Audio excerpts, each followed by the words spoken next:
कर रहे हैं चैप्टर नंबर 6। तो चैप्टर नंबर 6 में से हमने जो एक्सरसाइज करनी है ना वो 6-4 करनी है। आज जो हम एक्सरसाइज कर रहे हैं 6-4। Last month when holiday creation industry sold 50,000 unit. जो हमारे पास सोल्ड यूनिट है वो 50,000 हैं and total sales were 2 lakh. मतलब कि जो हमारे पास टोटल सेल है उन यूनिट्स की वो 2 लाख रुपए हैं। And total variable expense were, और जो हमारे पास टोटल वेरिएबल एक्सपेंस है वो 1,20,000 है। एंड फिक्स एक्सपेंसेस वेयर्स, और जो हमारे पास फिक्स एक्सपेंस है वो 65,000 रुपये है। इसी तरह हम रिक्वायरमेंट ए करेंगे। अभी ए रिक्वायरमेंट है उसने कहा है कि what is the company contribution margin ratio. तो कंट्रीब्यूशन मार्जिन रेशो का फार्मूला है हमारे पास। Contribution margin ratio is equal C M मतलब कि हमारा वही कंट्रीब्यूशन मार्जिन और ओवर सेल मल्टीप्लाई बाय 100। तो सी एम, अब हमारे पास सी एम की कीमत तो हमारे पास नहीं है। पड़े सी एम की कीमत मालूम करने के लिए अभी हमारे पास सेल भी होना चाहिए और वेरिएबल की भी कीमत होना चाहिए। तो जो हमारे पास सेल है पड़ी वो तो 2 लाख है, और जो वेरिएबल एक्सपेंस है और वो 1,20,000 है। पड़े ये जो 2 लाख और 1,20,000 है ये बुक में दिए गए हैं कि जो हमारी सेल है वो 20,000 और जो वेरिएबल है 1,20,000। जब हम इसमें से माइनस करेंगे तो हमारे पास 80,000 आ जाएगी। मतलब कि जो हमारे पास सी एम रेशो है ना वो 80,000 होगा। मतलब कि सी एम रेशो नहीं, सॉरी, सी एम। तो और जो हमारे पास सेल है वो हमारे पास 2 लाख है और मल्टीप्लाई बाय 100। जब हम इसको कैलकुलेट करेंगे तो हमारे पास आंसर जो आएगा सी एम रेशो का वो आ जाएगा 40%। ठीक है ना। और सी एम रेशो का आंसर हमेशा परसेंट में ही आता है।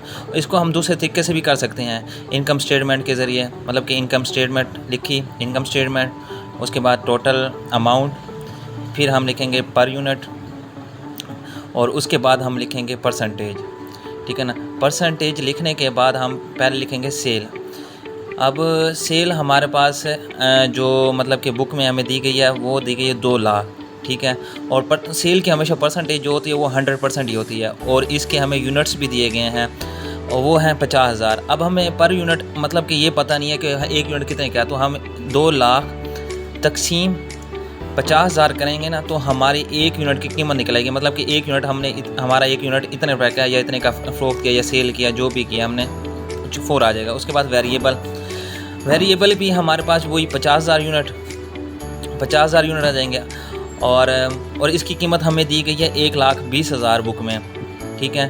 पर यूनिट में देखेंगे कि पर यूनिट में हमारी पर यूनिट कितने का है, 1,20,000 तकसीम 50,000। तो जब हम इसको तकसीम करेंगे तो हमारे पास जो आंसर आ जाएगा वो 2.4। मतलब कि जो हमारा पर यूनिट है ना वेरिएबल का वो 2.4 है। पड़ा कैलकुलेट कंट्रीब्यूशन मार्जिन लिखते हैं। मतलब कंट्रीब्यूशन मार्जिन हमारा कितना है पड़ा, तो कंट्रीब्यूशन मार्जिन लिखेंगे और उसके बाद हम अपना ना कैलकुलेट करते हैं। वो हम अब जो वेरिएबल कॉस्ट होता है ना वो माइनस होती है सेल में से। तो जो हमारे पास सेल है वो 2 लाख है और जो वेरिएबल कॉस्ट है वो 1,20,000 है पड़ी। जब हम इसको माइनस करेंगे, 2 लाख को माइनस 20,000 करेंगे तो हमारे पास कीमत आ जाएगी 80,000। ठीक है। और इसी तरह हम पर यूनिट को भी माइनस करेंगे, 4 माइनस 2.4।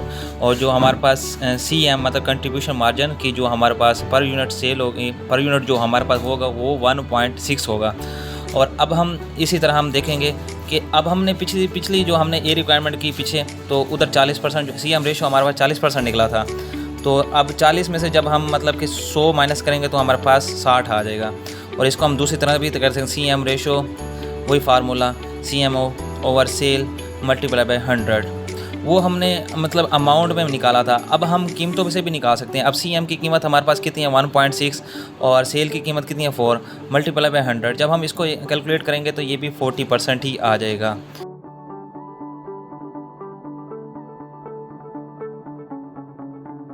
बी रिक्वायरमेंट है उसमें वो कहता है estimate the change in the company net operating income if it wears to increase its total sales by $1,000।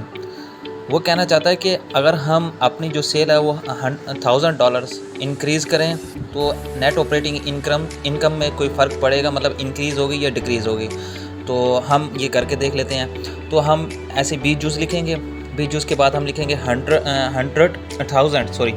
1000 लिखेंगे, और जो हमारे सी एम रेशो है ना वो 40% है, उसे हम मल्टीप्लाई कर दें तो जो मल्टीप्लाई करेंगे तो हमारे पास आंसर आ जाएगा 400 यूनिट्स। तो ये हमारा बी रिक्वायरमेंट का शॉर्ट है। अब हम देखेंगे कि आया कि हमारा ये 4000 यूनिट जो हमारा मतलब कि बड़ा है कि ये इनकम स्टेटमेंट में, अब हम इनकम स्टेटमेंट के ज़रिए तो इनकम स्टेटमेंट हम बनाएंगे टोटल अमाउंट पर यूनिट और परसेंटेज। अब जो पहला हमारे पास सेल है पड़ी, तो जो सेल हमारे पास है पड़ी, पहले तो हमारे पास 2 लाख रुपए थी, तो अब जो हमारे 2 लाख थी तो 1000 रुपये उसमें जमा हो गया, तो ये हो जाएगी 2,01,000 रुपया। 2,01,000 जो हमारे पास कीमत थी, ठीक है ना, उसकी पर यूनिट हमारी वही रहेगी और परसेंटेज हम सेल की हमेशा 100% रहती है। तो 2,01,000 को जब हम तकसीम करेंगे 4 पे तो हमारे पास आ जाएगा 50,250, मतलब कि जो अब हमने यूनिट सेल करने हैं वो 50,250, पहले हम 50,000 कर रहे थे, अब 250 बढ़ गए हैं अपने। और इसी तरह वेरिएबल उसी यूनिट पे हम ज़रब करेंगे, 50,250 ज़रब 2.4, तो जब हम इसको ज़रब करेंगे तो हमारे पास जो इसकी अमाउंट आएगी 1,20,006 रुपये, और पर यूनिट हमारे पास वही 2.4, और इसकी जो परसेंटेज है वो हमारी वही 60% रहेगी, मतलब कि जो पीछे हमारी पर यूनिट और परसेंटेज थी वो सेम ही रहेंगे। और इसका जो हम कंट्रीब्यूशन, जो हम मार्जिन लिखेंगे, कंट्रीब्यूशन मार्जिन में टोटल अमाउंट अब हम सेल में से माइनस कर देंगे वेरिएबल। जब हम कैलकुलेट में से जब हम माइनस करेंगे, मतलब 2,01,000 माइनस 1,20,600, तो हमारे पास आएगा 80,400। इस तरह हमारी जो पर यूनिट है वो भी पर यूनिट माइनस कर देंगे, मतलब जब हम इसको हम माइनस करेंगे तो हमारे पास 1.6 आ जाएगा।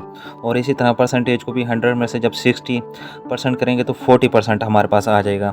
अब देखें कि जो हमारे पास कंट्रीब्यूशन जो पिछला मार्जिन था, ठीक है ना, जो हमें बुक में दिया गया था वो 80,000 रुपये था, ठीक है, और अब हमारा जो इसमें निकला वो निकला 80,400। पहला क्वेश्चन कंप्लीट हो गया।